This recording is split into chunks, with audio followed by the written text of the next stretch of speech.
externa a ella, revisar las teorías, ¿cierto?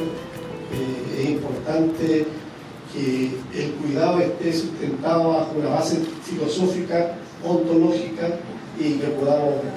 Y yesterday hablaba de Levinas. Estuve revisando un poco la literatura filosófica y que a mí me gusta, y una de las cosas que me llamó la atención, en el fondo, ella le da mucha importancia a Levinas, a uno de los filósofos, porque Levinas habla sobre el otro. Y si ustedes se dan cuenta, ustedes jamás, pero jamás de los jamás se van a poder ver. Sus ojos no les sirven a ustedes para verse. No se pueden ver. Nunca se van a poder ver. ¿Por qué? Porque nuestros ojos necesitamos un espejo.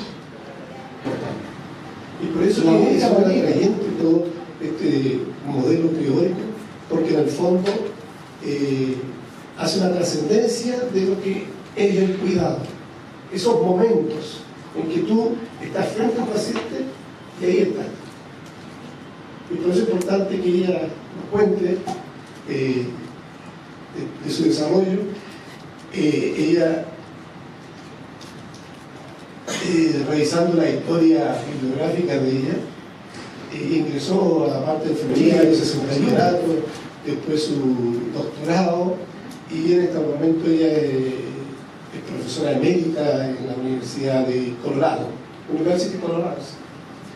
Y la verdad que ella en el año 80 hace un instituto del cuidado. Nosotros cada vez queremos acercarnos más al cuidado humanizado. Creemos que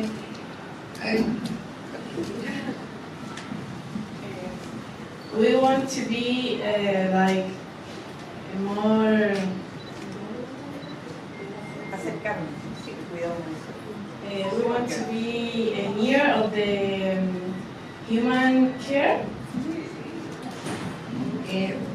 Para nuestras enfermeras y estudiantes, este es un hito.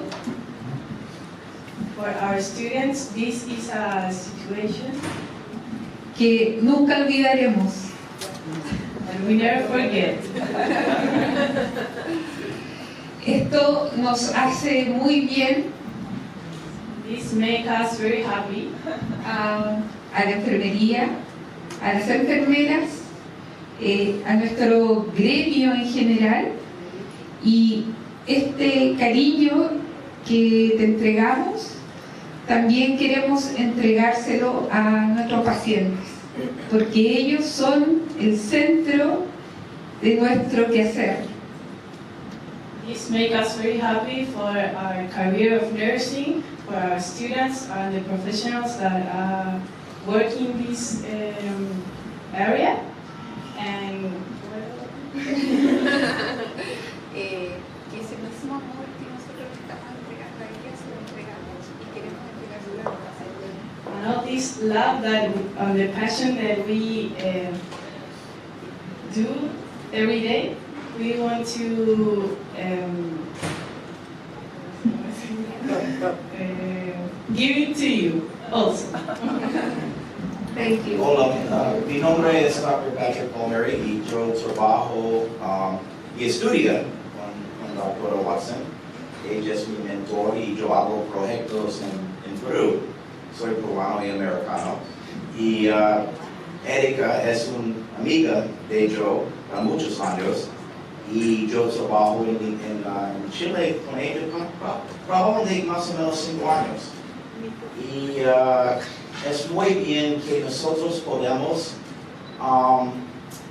hacer más proyectos enfoque de cuidado humano en este país, porque Erika y yo hacemos investigaciones en cuidado humano. Tiene instrumentos para usar y también queremos hacer intervenciones para mejor de ambiente para enfermeras.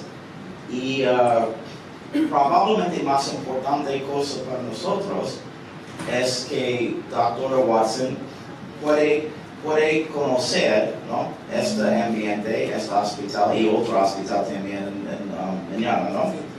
Y porque es importante para conocer sobre proyectos nuevos en este país. Y tiene congreso probablemente más grande, ¿no?, en Chile. Sí, para enfermería tiene un montón de enfermeras, es muy bien. Y espero no es fin congreso, ¿no? Enfoque de cuidado humano. Porque para nosotros en América Latina, tiene sistemas de salud, necesita poquito ayuda, ¿no? Porque no enfoque con frecuencia de cuidado humano. Enfoque de hace cosas, ¿no?, con pacientes.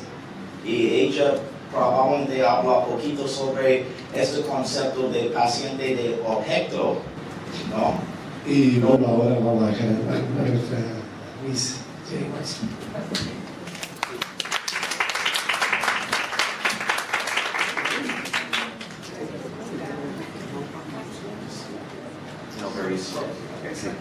Well, I'm very happy to be here with you. Good morning. It's a privilege because I think we're at a turning point, a tipping point in terms of nursing, maturing as a distinct discipline and distinct health and human caring profession. So I don't know if I need to be translating or entiendo a little bit as a minus. So when we, I'll say it this way, it takes about 100 years for a profession to mature and be distinct in its own right, not under medicine. And so we're at that critical turning point to know what we have to offer to the public and to have that commitment and skill and knowledge that allows us to be accountable directly to the public for human caring and healing and health and wholeness. Entiendo? ¿Más o menos? And if we don't do it, who's going to do it? Medicine, it's not their responsibility. It's our responsibility. So in order to do that, we have to go back and ground ourselves in the core values and foundation philosophically toward humanity. And that's what helps us to mature as a distinct discipline. Because when we advance beyond medical science into caring science, our starting point is different. Nursing's starting point is a covenant, a commitment to humanity, to the person, to the family, and to honor them, to understand that philosophically we honor the whole mind, body, spirit, that whole person. And we work from their frame of reference, not our frame of reference. So we shift our focus. And that takes skill. It takes consciousness. It takes some attention to self and how we are present to another human being. How we can hold silence and allow them to tell us what they need. And so it is a systematic advancement and clarity of the values, the humanistic, altruistic values that we're here to offer, like Nightingale, compassionate service for humanity. It's a very specific way of making explicit that our science is grounded in an ethic and a worldview that connects us and relates us together rather than separating us. It's referred to as an ethic of belonging, that we all belong to this infinite field of the planet, the universe. And our philosophical foundation is different from medical science. That actually, if you go back and look at it, medicine doesn't have a theory.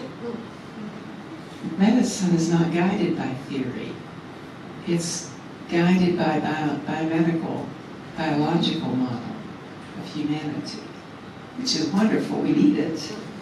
But it's different from our focus because we have a meaningful philosophical foundation that we make explicit. But if we do not give voice to that and language to that difference, we get subsumed under this. And then all these beautiful gifts that you are offering to humanity every day are largely invisible if we do not make them explicit. My name is Daniela. I'm teaching and working in Indisa. Si le puedes preguntar en relación a su teoría, que siendo fundamental en su teoría la ética y los valores, si ella sugiere a las escuelas formativas del mundo que se haga una selección de los alumnos o alguna prueba que incluya o algún tipo de selección que incluya los valores y la ética, que le parece importante previo al ingreso.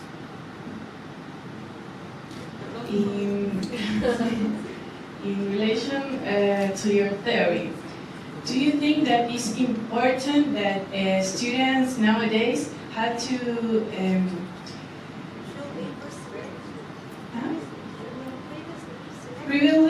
previously had to do a test that includes ethics and... That's an interesting question.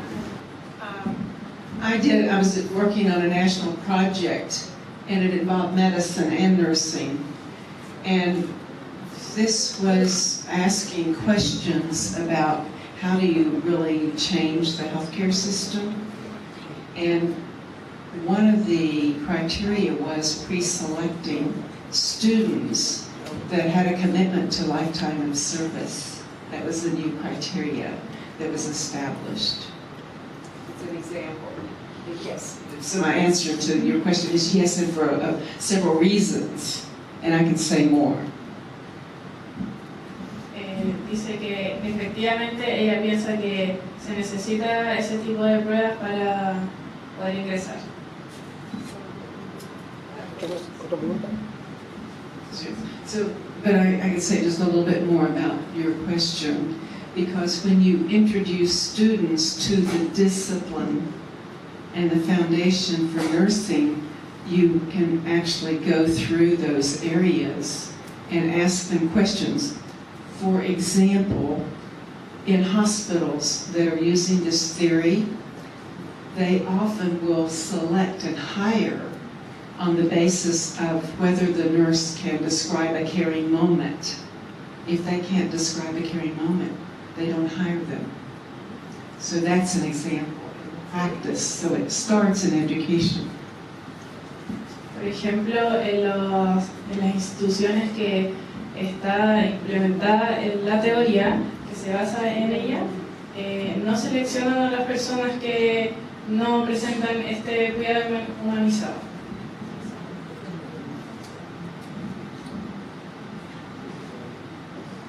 So there's certain criteria like that.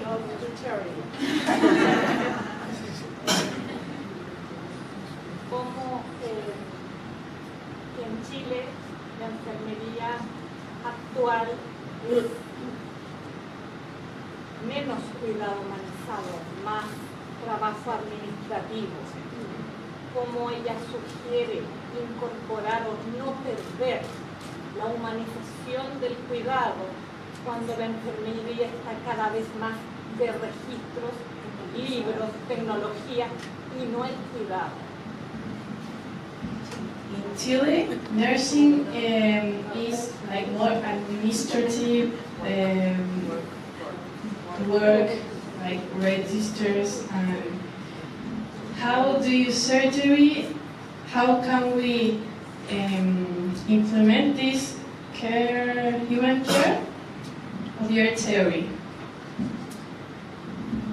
Well, first of all, let me say that you love this theory because it's about humanity. And nurses come into nursing because they have a love of humanity. And yet, our systems focus on something besides humans. That's the conflict. So in order to address this dissonance or this disconnect, we have a responsibility to repattern the patterns of delivery of care so that nurses, even if they're in administrative positions, they're actually helping the staff to carry out. So they use the same principles of caring for patients that they do with the staff to support the whole practice model of human caring and health. Does that make sense? You don't understand? Can you say? Yo trato. El problema es enfermería sí, enfoque de trabajo, no, administrativo. Pero el problema es necesitamos cambiar de práctica en ambiente con pacientes, ¿no?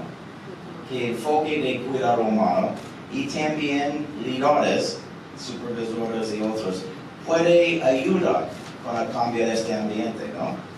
El problema fundamental que ella dice es necesitamos establecer un ambiente específico, relación con paciente, ¿no? O sea, de cuidado humano. Y necesita hacer cosas con pacientes, ¿no? No sé, no, todas. Pero podemos implementar estas cosas con cuidado humano. Pero necesito cambiar de chip, ¿no? Este es el problema. The question was like, how do you, how can we do this in Chile? Because it's like more technology system and the nurses are like working stressed all day and not implementing this human care. How can we do this change? You have to break set. You have to break the tradition of the practice model that's currently in place, which is dysfunctional. It's dysfunctional for the staff, it's dysfunctional for the students, it's not satisfying or purposeful. So you have to collectively, individually and collectively, commit to a practice model that's guided by a theory. If you do that, you will change your practice. Ahora lo que dice es cómo cambiar este cuidado desde un cuidado más rígido, más estresado. Ella dice que tiene que basarse en la práctica. La práctica es fundamental que sea basada en teoría y de esta manera poder formarse con esa visión de cuidado humanizado. Si no se implementan estas teorías en la práctica, finalmente se generan este cuidado más como alejado. For example, many of the hospitals that are struggling with the same issues you have taken the experiment to change because they know something else is needed. And often it works at different levels. One level, a system can have one unit as an experimental unit, and you can test out. And let me put it this way. If you're a patient And you have a choice to go to the regular unit of the hospital, or you have a choice to go to the caring and healing unit. Which one do you want? And where would you want to work? And if you want to go to the caring and healing unit, what are you doing differently there? What's the atmosphere? What's the consciousness? What's the practice model? What are the caring healing modalities that are offered to all? What is the capturing of the caring moments, etc., etc., etc. Dice que dependiendo del servicio de la institución, como la teoría que se debe implementar y enfocarse en esa teoría finalmente para realizar los cuidados. And then whether you're an administrator, Whether you're an administrator or a staff nurse, you do things differently. Like you slow things down. You start your meetings with a pause, a quiet time, so people can be more authentically present. You're more productive, you're more efficient, you're more attentive to the stimuli. It changes the whole environmental practice. Nurses, in practicing this model, they do very ritualistic things, like pausing before they go into the patient's room. It doesn't take any time, it's just an instant, but it's a shift energetically as to how you enter that space. And then you're more attentive to the patient. Nurses are doing things like washing their hands very intentionally, not washing, but doing it with the awareness that this is something, this is energetically releasing and blessing that last situation, so I'm present to the next situation. It's that kind of, it's the presencing of the humans that are changing. Dice que es importante la reunión como de enfermeros en cada servicio cada cierto tiempo para poder generar esta como energía y ambiente laboral que sea mejor, y además menciona el lavado de manos que no sea. Lo que yo entendí de lo que dijo Jane recién es que cuando uno va a entrar a la habitación del otro paciente, tiene que hacerse consciente de lo que está haciendo, hacer como un insight y hacerlo tranquilo, relajado, cargarse de energía para poder entregar el cuidado que el otro necesita. Energía en el momento en que se le va a hacerlo, como que es un momento de bendición para uno mismo y para el otro.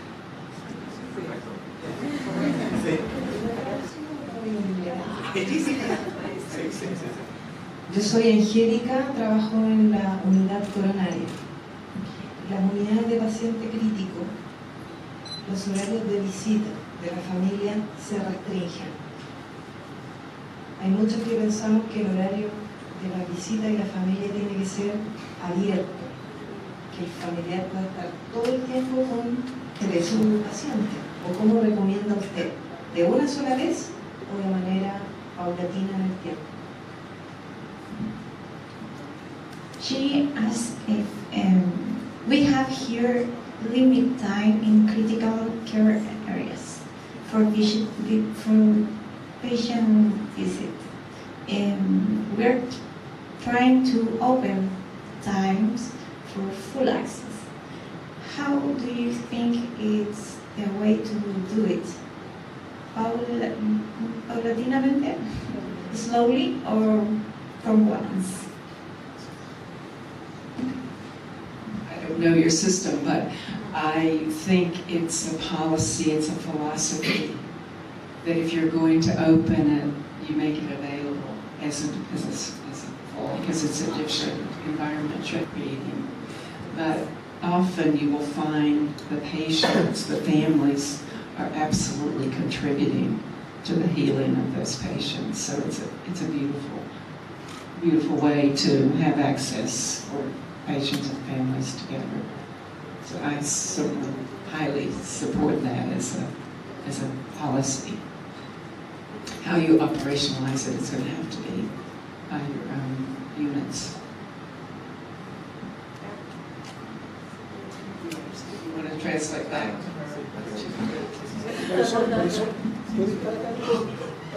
Dice que ella lo apoya totalmente el abrir las unidades, que es muy beneficioso para los pacientes el tener a los familiares acompañándolos, pero el cómo se implemente depende de las políticas internas.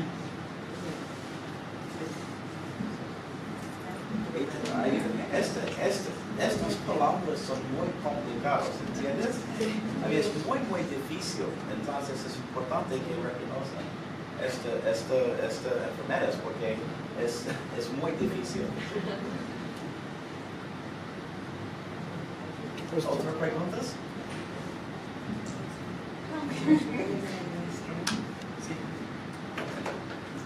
Hola, María Constanza, Pediátrica, y yo tengo una pregunta respecto a la formación de los estudiantes. Tú hablabas de que para poder incorporar el cuidado humanizado tiene que ser desde la formación, y en Chile se usa mucho la simulación clínica, con fantomas, con actores.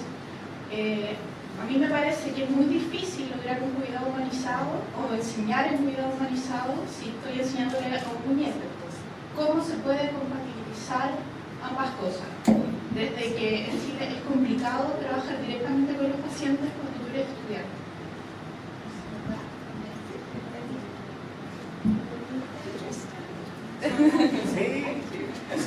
Sí. Okay. Let me see. She asked, how can we implement human caring in the universities when students have to their practice with dolls?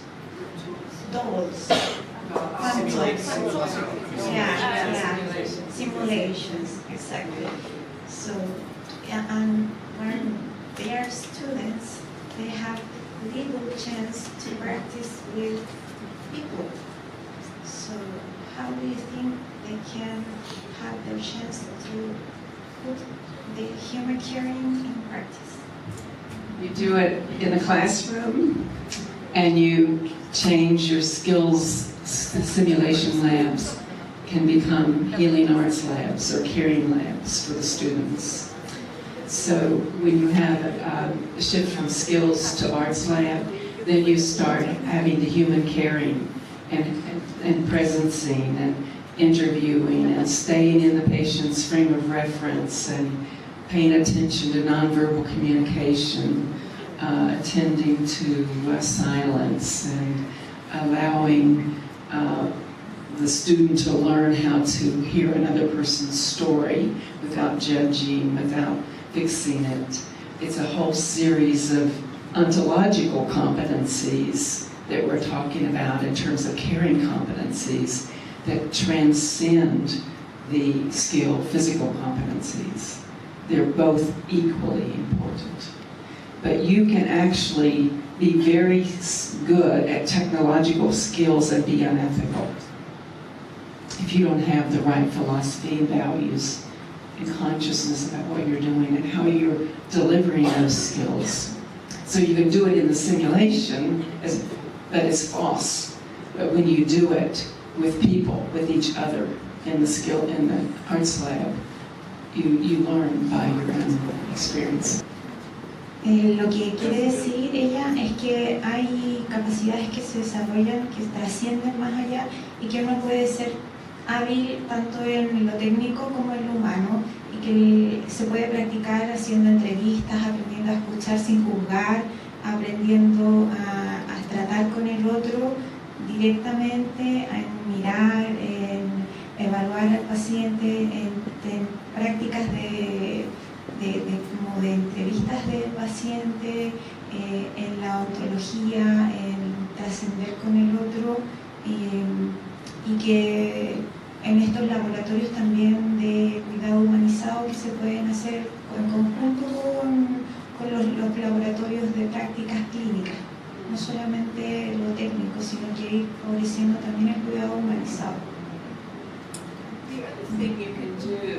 because even in a simulation lab, you can prepare yourself as if that patient, that person, that mannequin, is unconscious and can hear you. And so that prepares you to be attentive, because one of my early experiences that informed my theory was in taking care of an unconscious patient that nobody liked, and they were treating him like an object because they thought he couldn't understand anything, and I could not do that. And so I treated him with loving kindness. And it was a very special, dramatic turning point. Lo otro es que en el momento en que están en el laboratorio de simulaciones, pensar que lo que tienen ahí no es solo un muñeco, sino que es una persona que está inconsciente, que es capaz de escucharnos, de sentir, y que a nadie le gustaría ser tratado como cualquier cosa, sino que pensar que hay que tratarlo con amor y bondad y preparar, hacer el procedimiento pensando que es capaz de escucharnos, de sentirnos. Eso a ella le resulta algo, un punto crítico muy emocionante que la sensibilizó en el mundo. So you can use your imagination and imagine what it might be like from the other side. I remember that we had a project up in Canada, and it was a gerontology center, and they had long-term care patients, and this one woman called out all day and night, doctor, doctor, nurse, nurse, nurse, all day long. And the staff labeled her passive-aggressive, and their plan of care was behavioral modification. So they were going to not go into her room until she stopped calling out. And it got to be punitive. So, I'll tell you the rest of Hay el típico caso del paciente que grita en la noche, que llama al doctor o la enfermera y que fue etiquetado como un paciente pasivo-agresivo y que nadie quería entrar ya a su habitación porque era el paciente molestoso, que agobiaba, que molestaba durante las noches. We have a medicalized, clinicalized, professional view of another person. We want to control them. We want them to conform, to make it fit with our patterns of delivery and the ward environment. And so this unit was implementing my theory, and it was system-wide, but they hadn't gotten to that unit. They took unit by unit by unit, began to implement the theory. But I came to visit them right as they were implementing it on this unit. And I said to them, how would this theory inform you? How would it instruct you to work with this woman who's calling out all the time?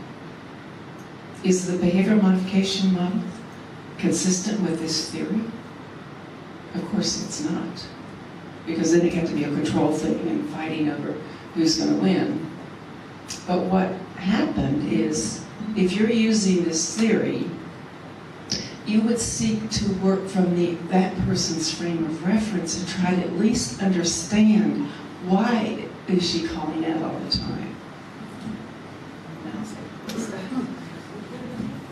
En esa institución donde estaba esta paciente se estaba instaurando la teoría de Watson y estaban haciéndolo por unidades y todavía no llegaban a esa unidad preciso cuando ella visitó la institución y se encontró con el caso de esta señora que llamaba insistentemente y ella les preguntó que si la teoría decía y cómo instruía que debían trabajar con esta paciente, si debían dejarla gritar solo toda la noche o tenían que ir, ponerse en el marco de referencia de ella o ponerse en el lugar de ella y escucharla y ver qué era lo que ella necesitaba para entender por qué ella llamaba y así poder saber cuál era su necesidad y cubrirla. No al cambio dejarla ahí ajena. So I'll tell you the rest of the story. So what happened was they broke set, they changed their behavioral modification because they had labeled her and planned all these interventions that were not working. So then they just basically went in and sat with her to try to understand, even if the person is not speaking, what it's like from the other side, so you can understand. And so what they discovered is that her bed is over here, the door is here, and she has a visual and hearing impairment on this side of her body. So she's totally isolated, and she hears all this outside, but she can't participate. So what do you think they would do to address that issue? El punto fue que una vez que escucharon las necesidades de la paciente, se dieron cuenta de que ella era ciega y sorda y de uno oído y era ciega y sorda, blind and deaf. Not blind, but just visual impairment. Tenía dificultades visuales y escuchaba todos los ruidos de la cama, que estaba la puerta pegada a la cama, y podía escuchar todo, pero no podía participar de nada. Por lo tanto, ella se sentía aislada de todo lo que pasaba alrededor. Y ahí, una vez que se dieron cuenta de lo que pasaba, tomaron las medidas respectivas para poder facilitarle la participación en las actividades a la paciente. So basically they just moved her bed so that she could see out, and that solved the whole problem of all the control and the chaos and the confusion. Lo que hicieron finalmente fue mover la cama y la paciente tuvo las capacidades de ver, participar, dejó de gritar, no hubo más desorden y eso era todo. O sea, al preguntarle al paciente qué es lo que necesita, puede resolver un pequeño problema. So other questions?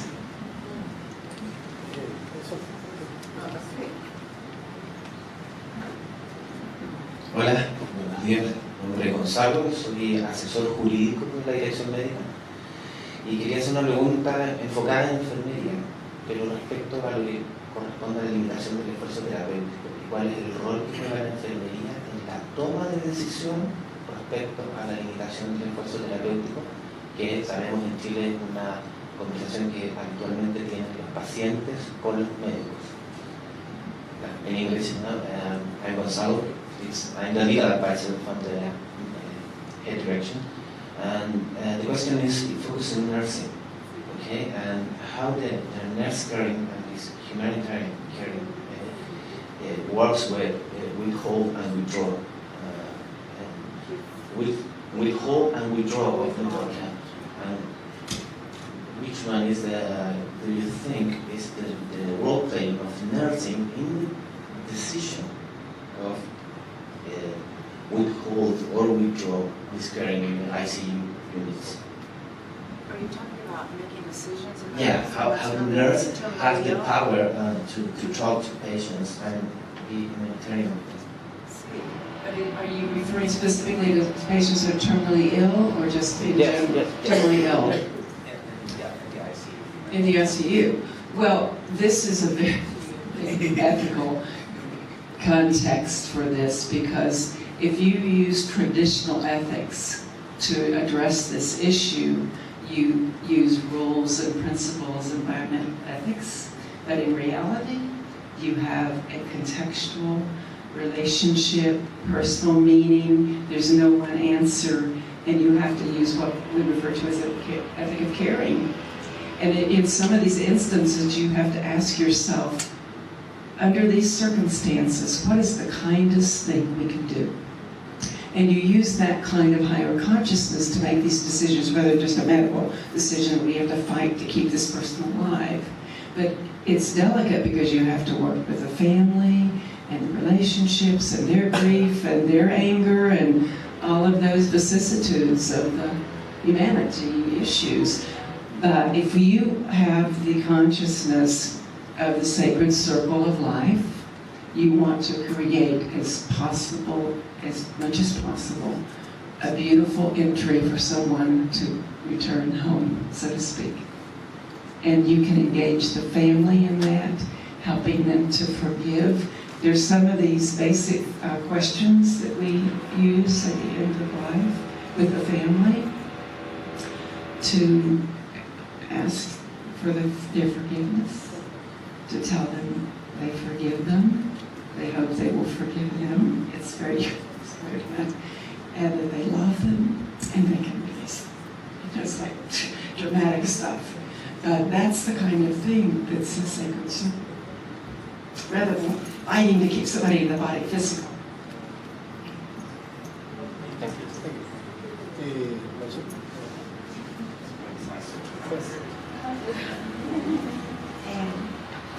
Lo que dice ella es que la participación de enfermería es importante en estas decisiones, ya que se puede entregar un cuidado cariñoso en relación al final de la muerte, acompañar a la familia a que encuentre el perdón, a que logre, ella explica que se le puede aplicar un cuestionario donde se le ayuda a la familia a encontrar el perdón, a sentirse perdonados y liberar al cuerpo, no al cuerpo físico, sino que al cuerpo, digamos, espiritual, que es el que se va, y mantenerse no aferrado a este espíritu, liberarse tanto de la pena y ayudarnos a lidiar con la pena y con el dolor que significa la rabia del momento de la muerte. Y en eso la enfermería tiene mucho que ver con la humanización del cuidado e integrar a la familia y al paciente en eso. Pero en cuanto a la toma de decisiones, decision time, what does the nurse about it? Well, the nurse in these discussions becomes what you might call an existential advocate or a spiritual advocate for the patient and the family. And it's often the nurse that's the one mediating between all these tensions and all these dynamics because medicine wants to fight and keep somebody alive at all cost. And all cost spiritually, economically, at all levels. That's all right. La enfermera aboga por el paciente y es una intermediaria entre la familia y el médico, que el médico quiere generalmente mantener el paciente vivo a toda costa, y es nuestro deber estar al medio para poder ayudar a que eso se cumpla y que nosotros apoyemos al paciente y a su familia. This is another reason you need nursing theory, and you need to be able to articulate what the issues are and give voice to it. You can't just be passive and be under medical science model, because that's not what's right for the people. So it's that kind of paying attention. And I remember I was on our ethics board for our university hospital, and we would have these, quote, cases that came before the board, and they were all ready to just jump on and say, yes, we're going to continue this treatment in this one instance, which was a very complicated case. And the nurses were present at the board meeting about this specific patient because they were the ones taking care of this patient. So when the physician presented the situation for the ethics board, and then I asked, the nurses were quiet, and I said, well, I'd like to hear from the nurses. And when the nurses spoke, it was an entirely different story, like two different experiences. And yet, the board and the president of the board, a beautiful physician, I loved him, but again, his orientation, he brought closure to the meeting and said, well, I think we all agree we'll continue the treatment. And I said, excuse me, I hear two different points of view on what needs to be done here. And I said, I would like us to gather more information and have another outside view, which they agreed to. As soon as I left the room, the nurses come running up to me and telling me the reason they were at that case, the reason this case came before the ethics board is because they reported it. And the physician who was reporting it was the one who was funded for the grant to keep the treatment going, and a very obscure treatment. So we said, you know, conflict of interest. Anyway, it's complicated, but it's that kind of, but if you can't raise questions or provide another point of view, and they ended up having an external person and they reversed the decision. Ella explica que por eso es necesario tener una teoría de base, porque cuando hay casos difíciles de tratar, y por ejemplo ella cuenta la historia de un caso que se llevó a un comité de ética en el cual habían dos puntos de vista muy diferentes. Uno era del médico tratante que quería mantener el tratamiento, que la lista de las enfermeras que se habían mantenido en silencio durante toda la exposición del comité, y que en algún momento las enfermeras, cuando ella pregunta, quiero escuchar la visión de enfermería, las enfermeras dicen que ellas se oponen a continuar el tratamiento por distintas razones, y que eran visiones totalmente opuestas entre el campo médico y la praxis, a que tengamos la posibilidad nosotros de que si vemos que hay tratamiento, cuando nosotros decimos que se están ensayando con algo, que si nosotros lo consideramos así, que tengamos la capacidad de tener el fundamento teórico, el fundamento clínico, para poder abogar por nuestros pacientes y defenderlos y decir, esto se está pasando de la raya y tenemos que poner un límite. Nosotros tenemos la capacidad de hacerlo, lo podemos hacer, pero para eso tenemos que tener teoría, conocimiento, fundamento. Okay, other questions? En relación a la implementación de la teoría en los servicios clínicos, no es llegar a implementarla solo con ganas. Ahí se necesita más, se necesita tiempo de enfermería, horas de inversión en educación respecto a la teoría, probablemente recursos económicos. ¿Cómo lidias tú con eso cuando nosotros tenemos y trabajamos para un cuidado humanizado, pero la gente que dirige los hospitales y las clínicas son gente no formada en aspectos tan trascendentales como un cuidado humanizado? Si te ha tocado lidiar con eso alguna vez y cómo lo ha hecho para poder implementar la teoría cuando la gente que nos dirige su fin no es el cuidado humanizado, sino que otros aspectos. How do you deal with the implementation of your theory when the administration has no information about your theory, and their goals are more administrative, more monetary? Well, that's part of the reality, especially when in corporate models that we've created in healthcare. But what happens is when you translate the care of your system is improved with outcomes. We're doing research showing that this is a national study, and we have shown that if the nurses are delivering care by creating a healing environment, this is one of the areas of healing environment, and the patient's basic needs are met with dignity.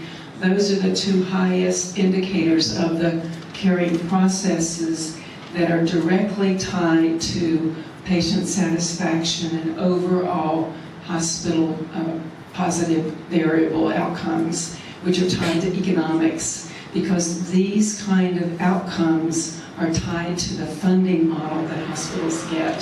So this is new research. There's no research really showing the relationship of human caring to patient outcomes except this work. Because everything else is about the room was clean, The food was hot or cold, or, it was all about the objective. This is getting into the patient's experience of caring. Dice que una última investigación que se hizo demostró que el cuidado humanizado mejoraba la satisfacción usuaria, los resultados finales de la hospitalización, y que todo eso llevaba a que tanto los resultados administrativos como la eficiencia del cuidado del paciente eran mejores. Por lo tanto, a nivel administrativo como a nivel de la recuperación del paciente, se obtenían resultados positivos. I'm going to speak in English because you translate very beautifully and it'll be better. I'm the person, one of 3 people who constructed the health system in Peru called SANA. So that was my project. And I was the first person to accredit a hospital internationally in Peru. So I know a lot about healthcare in Latin America. And as a matter of fact, I visited this clinic when we were building SANA in Peru. What I want everybody here to understand is that Clínica Indisa, which is a maternity hospital in Peru, we are getting outstanding return on investment through implementing this model of care at this clínica. En resumidas cuentas, dice que están obteniendo una inversión de retorno muy importante a implementar el modelo. Which is a small room where nurses can go and relax. It's very calm, has good smell, has music, has reading materials. So that because nurses have these huge shifts, they're very stressed all the time, and they need permission to go and relax someplace sometimes. And they provide better care to their patients when they can do that. And we're the first clinica in all of Latin America to implement this model in this clinica, and it's slowly being implemented. But the return on investment is substantial. Why? Our clinic is completely full every day. Patients talk about this. They can't describe why the care is different, but it is different. So there's a financial piece to this, and by the way, I have an MBA in finance, so this is not foreign things to me. There's a financial part of this which links very nicely to the theory. If you provide good customer service, putting this into business language, you get good financial outcomes. So there is a business case for this model. Ella explica que además de proveer como un lugar para las enfermeras para que se relajen, para que tengan lectura, porque los turnos son estresantes y todo, entonces hay un tiempo para que la enfermera dentro de su turno pueda tener un minuto de descargo, de relajo, y asocia el que si tú tienes un cuidado bien otorgado vas a tener un resultado financiero además que es bueno, y está el que el cliente está satisfecho y el cliente lo promueve, el boca a boca, digamos. Eso también es importante. I have another example. We did a project just sharing earlier today with Patrick, but it was back in the 90s, 80s and 90s, to tell my age here. But it was called the Denver Nursing Project in Human Caring. And it was all theory guided. We had physician, medical students, dental students, pharmacy, social workers, psychology students. And it was all based upon the theory and the practice model of the 10 Caritas processes. And the population was persons who were diagnosed with AIDS or they were HIV positive. We showed that we were saving over $1 million a year by treating them with this practice model of caring. And we responded to the patients in a very different way than you would as a medical treatment model. Cuenta que en los 90 ellos aplicaron la teoría en un grupo de pacientes que eran portadores de VIH o tenían SIDA y que lograron, al aplicar el modelo, ahorrar cerca de $1 millón con esta teoría, teniendo muy buenos resultados. So I would encourage you to experiment, like one unit and see what happens. Give people permission to do something different, because we know it's not effective where we are now with this tracked model. estamos invitados a utilizar la teoría y implementar el modelo. Así que profundamente agradecidos de que esté aquí para recordarnos algo que es súper simple, pero de pronto lo pasamos por alto.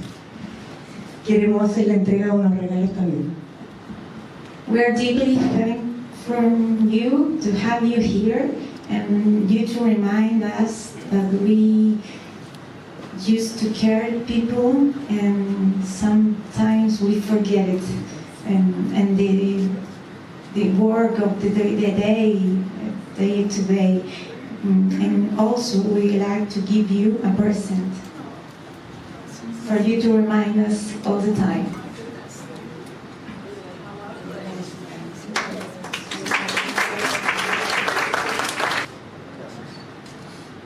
Well, I thank you all for all the gifts that you're offering to the patients and families here through your caring. And I would just encourage you to be a little bit more risk-taking and create some new possibilities. Use your creativity. You'll be amazed. We like to invite you to light the candles because you're the light of caring.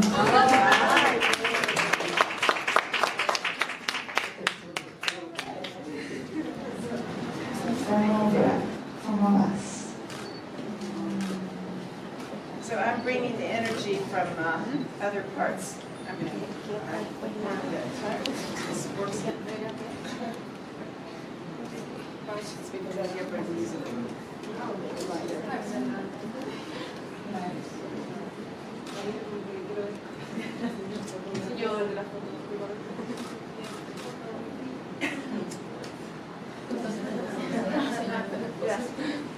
Okay, so may I close with this Chinese proverb? It's like the light. Like I often say, we are the light. We bring the light of our humanity into the institution. And I have this Chinese proverb. I'll be slow. It goes like this. If there's light in the soul, there's beauty in the person. If there's beauty in the person, there's harmony in the house. If there's harmony in the house, there's order in the nation. And if there's order in the nation, there will be peace in the world. So we're contributing to peace in the world through our caring as well and our light. So God bless.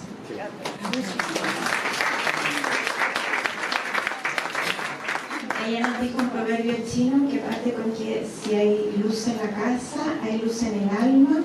Si hay luz en el alma, hay paz en la nación. Y si hay paz en la nación, contribuimos a la felicidad, algo así. Contribuimos a la paz del mundo. Eso. Entonces, que contribuimos a la paz.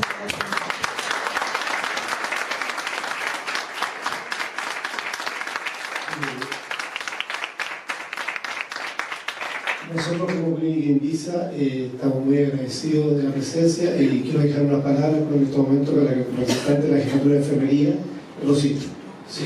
Ella siempre fue porque ella manifestó su presencia como jefatura y agradecemos.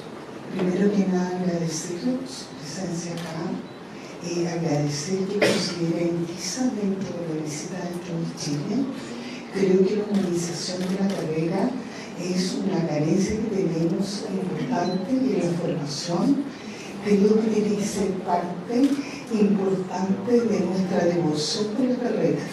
Entender que el paciente, lo que usted dijo, es la persona que nosotros tenemos que defender frente al resto, saber escuchar, saber interpretar y saber acceder a sus deseos, porque nosotros tenemos que ayudar al buen vivir y al buen morir.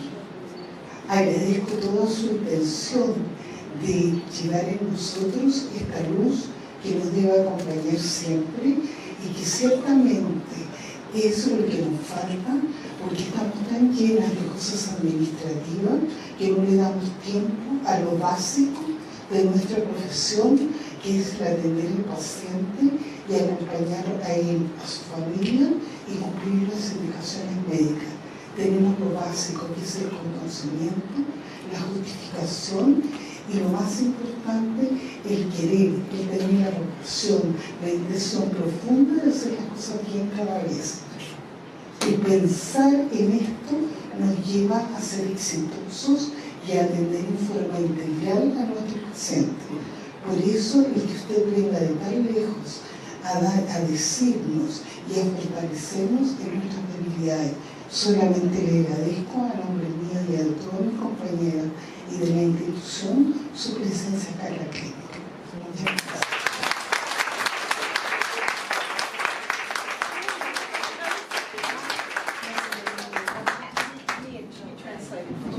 No, no, sí, sí.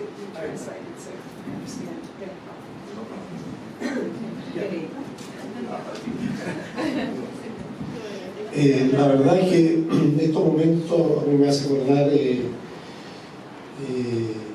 una vez cuando estaba Jesús y estaba María ayudándole, una de las hermanas de Lázaro, y Marta estaba trabajando, haciendo las cosas de la casa, y no fue a ver al mismo Jesús que estaba presente, que venía ese día, y Marta viene y se queja con Jesús y le dice: oye, Jesús, manda a María que me ayude a la parte administrativa, a ordenar, a hacer algo, porque hay que dejar todo. Y Jesús le dice: María, le dice: Marta, ¿por qué te afanas?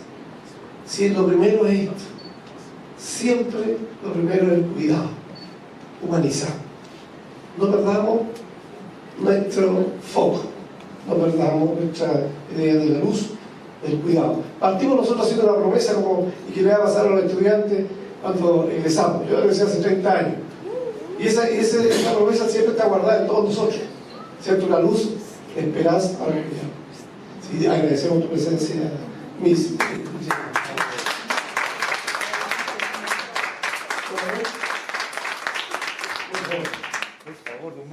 Here understands English. Well, I want to thank you so much, Ms. Watson, for coming here, for enlightening us with your wisdom, with your common sense, with your kindness and your greatness of soul. I'm sure that this will be a great contribution to our labor, our conscience and our compassion with our fellow people, especially our patients. And as you said, it was something that is already engraved in my heart, what you said about the light in the soul, the beauty in the heart, the peace in the house, and the peace in the world. Thank you so much, Ms. Watson.